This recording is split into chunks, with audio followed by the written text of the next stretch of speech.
I'm Duff. I'm here at the IBIE, and I'm here to check out some insano machines that can bake 8 million cakes in a week, even though I only do 12, because you never know. People might want to buy some more cakes. I don't know. I've been to a lot of different kinds of trade shows. I feel like the IBIE is really interesting.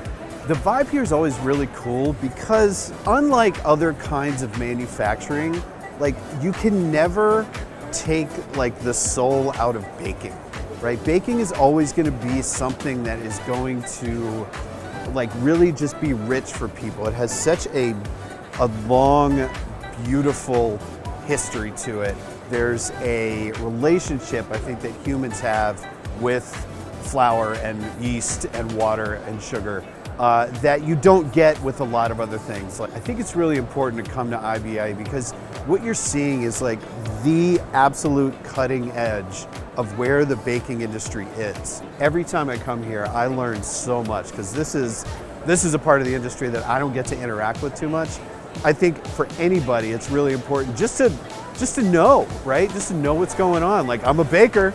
This is baking. I should know about it.